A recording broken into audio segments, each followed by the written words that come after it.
Hello all, I'm Sai and in today's video, I'm bringing to you 10 books to read for this non-fiction November. Non-fiction November is during which we read a lot more non-fiction books than fiction books throughout November, at least here on the book internet. I've been doing non-fiction November for like 5 to 6 years now and I've got really good books from all these past years. So of those, I'm going to recommend 10 books to you guys which are very different at the same time super useful to make our lives better and also to equip us with more knowledge about the world as such. So without any further ado, let's get into the books right away.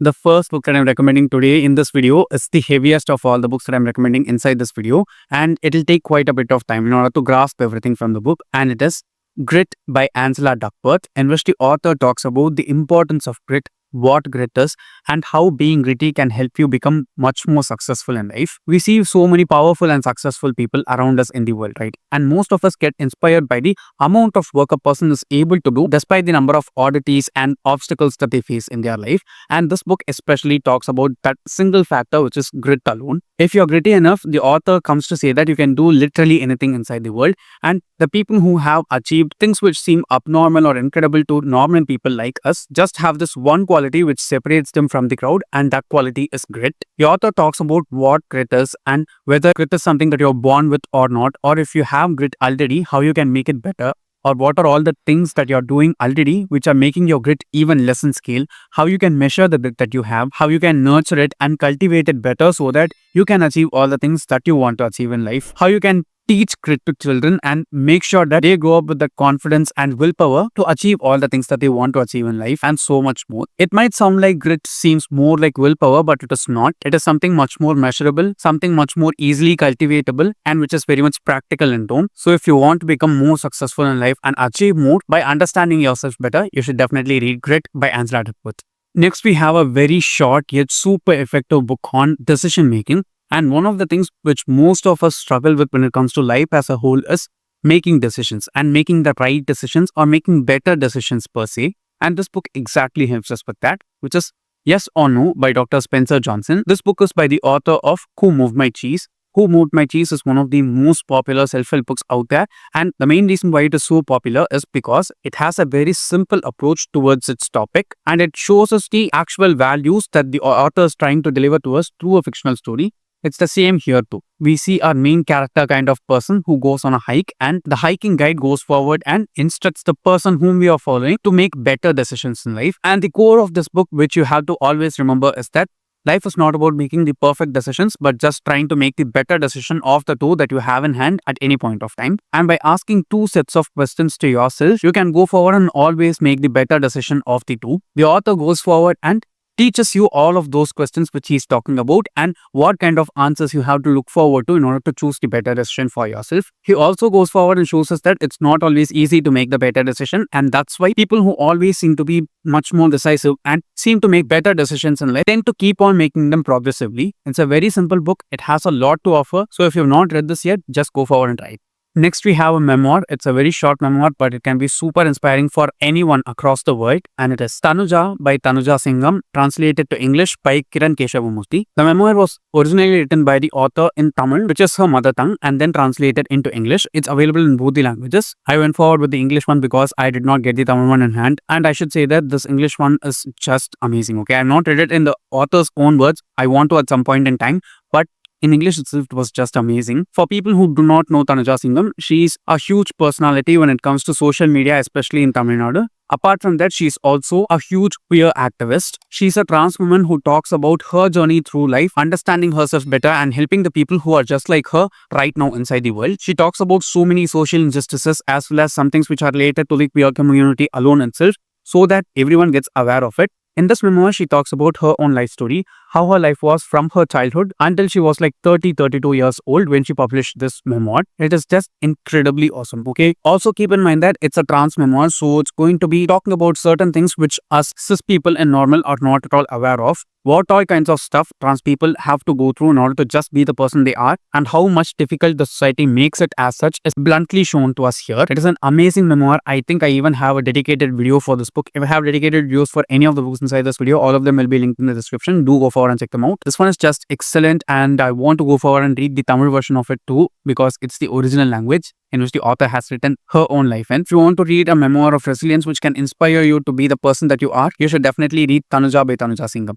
Next, we have yet another super serious book, and I think many people, at least from our generation, need to be more aware of things like this one, especially those which are talked about in this book, which is The First Cell by Azra Raza, in which the author talks about cancer and how its prevalence has increased a lot more in the past 3 to 4 decades than it was before in our world itself as a large, and how we have not advanced much in any way in the last 30 to 40 years when it comes to cancer treatment as such. This is a book which can be very polarizing, okay? When you read the book, it might feel like the author is being pessimistic despite being an oncologist, and we have to keep in mind that the author has written this book after she witnessed the death of her husband, who's also an oncologist, to cancer. The amount of research that she's done and the amount of experience that she delivers from her practice as an oncologist here is just stunning. It feels so much negative in tone. It feels like there's no hope for us as humanity when it comes to facing cancer as a disease at large. But it's more like a wake-up call than like an alarm blaring out trying to panic us most. Again, it's a very triggering book. The author talks about a lot of patients that she has treated and who have basically lost their lives. So these are all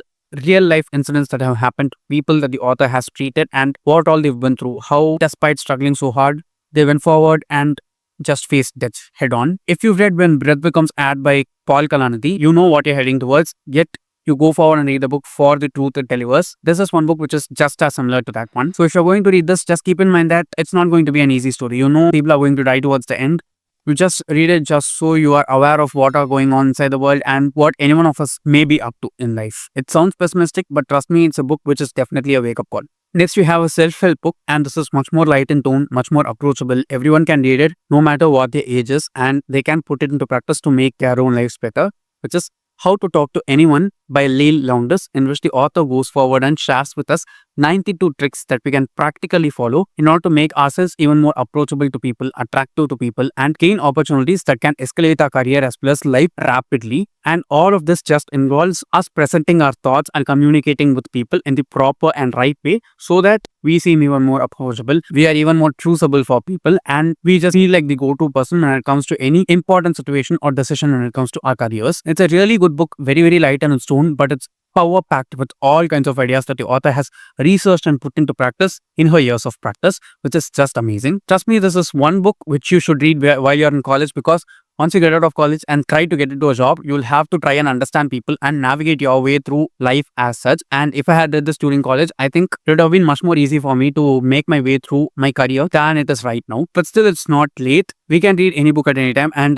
get the uses from them at any point in time. So if you're someone who finds it difficult to talk with people whom you're not familiar with, you should definitely read this book. I'm 100% sure that it can help you a lot. Next, we have a very thick book, but trust me, it's very, very light to read. It's so much fun to read.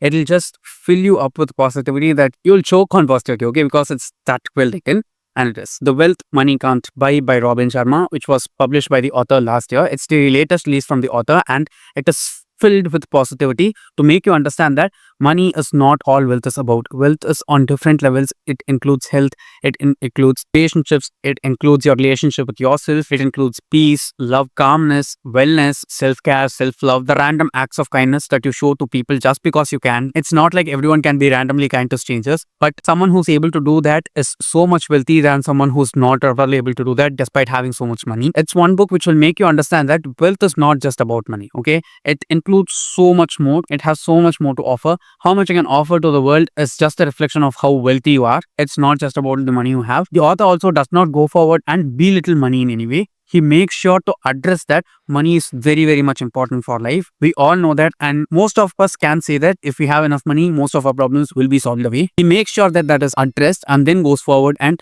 talks about the things that he wants to talk about. It's just amazing. It's a big book, okay? So it'll take a little bit of time to read, but trust me, once you start reading the book, you'll not be able to put it down because it's just so power-packed with positivity. Next, we have an Indian non-fiction book, and it is Idols: Unearthing the Power of Murti Puja by Amish and Bhavna Roy, in which the authors go forward and talk about the importance of idol worship inside our country, especially in Hinduism. Apart from Hinduism, there's also idol worship in some other religions, but mostly the authors focus on Hinduism and the practice of idol worship inside the religion. The book is written in such a way that These are conversations on idol worship that are happening between people who are close friends or family friends inside a group, and most of these conversations are very, very intellectual between them. The backdrop against which this conversation is happening is also during a time in which Ganesh Chaturthi is going to happen in Mumbai. We all know that Ganesh Chaturthi is one of the most huge festivals that we have in our country, apart from Durga Puja, which embraces idol worship and how much importance we give to idol worship inside our country. The authors go forward and show us the importance of it, the practicality of it, the philosophy behind it, the esoteric meanings and significance when it comes to worshipping idols and worshipping the supreme or God we called in the form of idols, and how people who have not understood it from different parts of the world have tried to annihilate cultures which have idol worship. And despite that, when many other cultures have just been swiped off from the face of earth, idol worship still exists in our country, and it doesn't just exist but thrives, as what we see here inside this book. It is just amazing. It's filled with so much goodness, and once you finish reading this book, you will just feel so proud to be in our country. Not to just feel that itself, you have to go forward and read this book. Next, we have a super heavy book. It's tiny, but the effect that it can have on people is immense. I read this in January and February of this year, and the amount of impact that it has had on me is just extreme. Okay, it's a book which will make you work on yourself, and it is.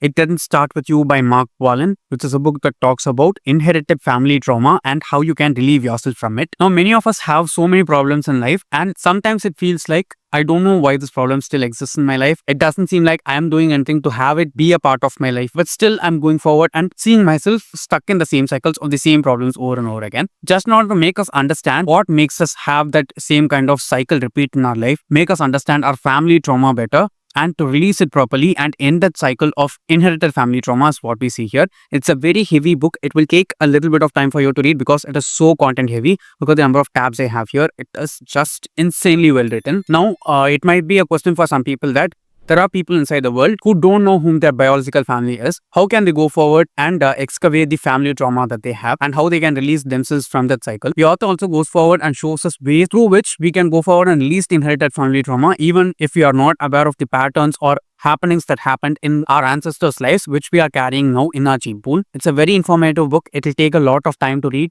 but trust me, once you read this book, you'll not be the same person ever again. The next one is also a very, very important book, and I think probably everyone should go forward and read this because we all find it difficult to be vulnerable. And the book is Daring Greatly by Brene Brown, in which the author just goes forward and talks about why vulnerability is very much important inside the world.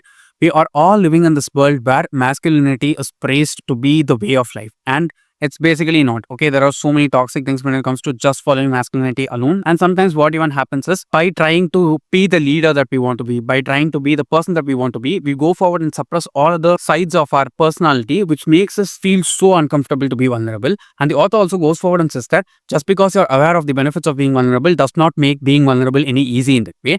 It's just very, very eye-opening to read. Okay, again, a book which will take a little bit of time for you to read.